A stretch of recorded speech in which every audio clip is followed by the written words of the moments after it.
સુરતના સરથાણા વિસ્તારમાં આવેલી હોટલના રૂમ નંબર 103માં પ્રેમી યુગલના સામૂહિક આપઘાત કેસમાં ચોંકાવનારો ખુલાસો થયો છે.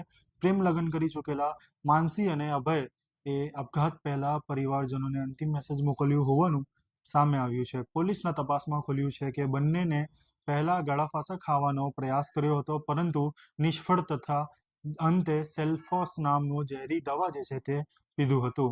હાલ સમગ્ર મામલે સરથાણા પોલીસ મોબાઈલ, સીસીટીવી અને અન્ય પુરાવાઓના આધારે સઘન તપાસ શરૂ કરી છે. વૈષ્ણવજન તો તેને કહીએ જે પીડ પરાઈ જાનાને રે. નમસ્કાર દર્શક મિત્રો, આપ જોઈ રહ્યા છો નવજીવન ન્યૂઝ. હું છું સાર્થક પટેલ. સુરતના સરથાણા વિસ્તારમાં આવેલી હોટલ લા મરીનાના રૂમમાં 103માં પ્રેમ લગ્ન કરી ચૂકેલા યુગલના આપઘાત કેસમાં અનેક ચોંકાવનારા ખુલાસાઓ સામે આવ્યા છે. મૃતક 23 વર્ષીય માનસી અને 23 વર્ષીય અભય જે છે તે લાંબા સમયથી એકબીજાના પ્રેમમાં હતા અને બંનેને 2 વર્ષ પહેલા જ કોર્ટ મેરેજ કર્યા હતા અને પરિવારજનોની સંમતિ મળ્યા બાદ તેમની સગાઈ પણ થઈ ગઈ હતી અને સામાજિક રીતિ રિવાજ મુજબ લગ્ન કરવાની તૈયારીઓ ચાલી રહી હતી. 22 જૂનના રોજ માનસી પોતાના ઘરેથી નોકરીએ જવાના બહાને નીકળી હતી, જ્યારે અભય પાસપોર્ટના કામ માટે બહાર જવાનું કહી ઘરેથી નીકળ્યો હતો. બપોરે બંને સરથાણાના સિલ્વર બિઝનેસ હબ સ્થિત લા મરીના હોટલમાં પહોંચ્યા હતા, જ્યાં તેમને રૂમ નંબર 103 આપ્યો હતો અને પોલીસ તપાસમાં સામે આવ્યું છે કે આ રૂમમાં પ્રવેશ્યા બાદ બંનેએ જીવન ટૂંકાવવાનો નિર્ણય લીધો હતો. ઘટના સ્થળથી મળેલા પુરાવાઓ મુજબ બંનેના પ્રથમ પંખા સાથે દુપટ્ટો બાંધી અને નીચે પ્લાસ્ટિકની ડોલ મૂકી ગળે ફાંસો ખાવાનો પ્રયાસ કર્યો હતો. જો કે આ પ્રયાસ સફળ ન થતા અથવા કોઈ કારણસર ફાંસો ખાઈ શકાય તેમ ન લાગતા બંને પોતાનો પ્લાન બદલ્યો હતો અને સાથે રાખેલો સેલ્ફોસ નામનો જે ઝેરી દવા છે તે ગટકાવી લીધી હતી. આપઘાત પહેલા બંનેના પોતાના પરિવારજનોને અંતિમ મેસેજ પણ મોકલ્યા હતા. માનસીએ તેના પિતાને મેસેજ કરીને લખ્યું હતું કે મમ્મીનું ધ્યાન રાખજો, બહેનનું પણ ધ્યાન રાખજો, મારી જે ભૂલ થઈ હોય તો માફ કરજો, આઈ લવ યુ. બીજી તરફ અભય તેના ભાઈને લાંબો મેસેજ લખી જણાવ્યું હતું કે તેમના લગ્ન હવે શક્ય નથી, તેમનો સાથ રહેવું છે, પરંતુ લગ્ન વિના રહેવા નહીં મળે, તેથી તેઓ આ પગલો ભરી રહ્યા છે અને તેના માટે કોઈક અન્ય જવાબદાર નથી. સાંજે લગભગ 5 વાગ્યા પરિવારજનોને આ મેસેજ જોવા મળતા દોડધામ મચી ગઈ હતી. તે દરમિયાન હોટલ સ્ટાફને રૂમમાં કંઈક શંકા ગઈ ત્યારે તેમણે પોલીસને જાણ કરી. પરિવારજનોને પોલીસને લગભગ એક જ સાથે હોટલ પર પહોંચ્યા હતા. જ્યારે રૂમ નંબર 103નો દરવાજો ખોલવામાં આવ્યો ત્યારે માનસી બેડ પર મૃત હાલતમાં મળી આવી હતી અને તેના મોઢામાંથી ફીણ નીકળી રહ્યો હતો, જ્યારે અભય ગંભીર હાલતમાં હતો.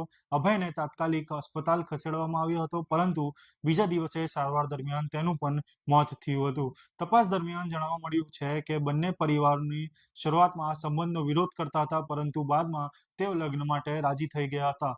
તેમ છતાંય લગ્નની તારીખ નક્કી થવામાં વિલંબ અને અન્ય કારણોને લઈ બંને માનસિક તણાવમાં હતા તેવી આશંકા વ્યક્ત કરવામાં આવી રહી છે. હાલ સરથાણા પોલીસ બંનેના મોબાઈલ ફોન કબજે કરી ફોરેન્સિક તપાસમાં કાર્યવાહી કરી રહી છે અને સાથે જ હોટલ સ્ટાફ, પરિવારજનો અને મિત્રોના નિવેદનો નોંધાવવામાં આવી રહ્યા છે. સૌથી મોટો સવાલ એ પણ છે કે બંને પાસે સેલ્ફોસિસ જેવી ઘાતક ઝેરી દવા ક્યાંથી આવી અને કોણે ખરીદી હતી. આ દિશામાં પોલીસે સીસીટીવી ફૂટેજ અને અન્ય પુરાવાઓની તપાસ શરૂ કરી છે. આવો સાંભળીએ અધિકારીએ શું કીધું. આજરોજ સરથાણા પોલીસ સ્ટેશન વિસ્તારના લા મરીના હોટલ સિલ્વર બિઝનેસ હબ બાપા સીતારામ ચોક સરથાણા ખાતે રૂમ નંબર 103માં એક સ્ત્રી જેનું નામ માનસી હસમુખભાઈ ઉમરેટિયા, ઉંમર વર્ષ 23, રહેવાસી 73 શિવધારા માનસરોવર ચોક, યોગી ચોક સરથાણા, તથા એક પુરુષ અભય રામજીભાઈ ત્રાળા, ઉંમર વર્ષ 23, રહેવાસી 163 રૂક્ષ્મણી સોસાયટી, નાના વરાછા, સુરત નાઓએ રૂમ નંબર 103માં સેલ્ફોસ દવા પી અને પોતાના જીવનનો અંત લાવવાની કોશિશ કરેલ, જે બનાવમાં સ્ત્રી માનસી નાઓનું મૃત્યુ નિપજેલ છે અને પુરુષ અભય જે હાલ સારવાર હેઠળ છે.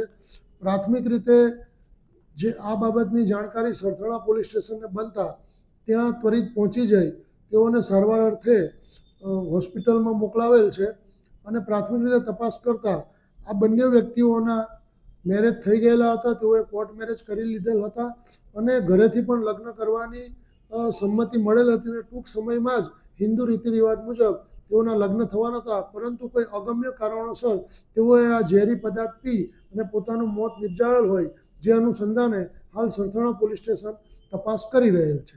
ઓફિસર હાલ મામલે જે છે તે પોલીસ વિવિધ એંગલથી તપાસ કરી રહી છે અને પરિવારજનોનું નિવેદન અને મોબાઈલ ડેટા, સીસીટીવી ફૂટેજ અને ઝેરી દવાનો સ્ત્રોત અંગે તપાસ બાદ જ આપઘાત પાછળનું ચોક્કસ કારણ જે છે તે સ્પષ્ટ થઈ શકશે. આવા જ મહત્વના સમાચાર જોવા માટે જોતા રહો નવજીવન ન્યૂઝ. સુરતથી સાર્થક પટેલની રિપોર્ટ.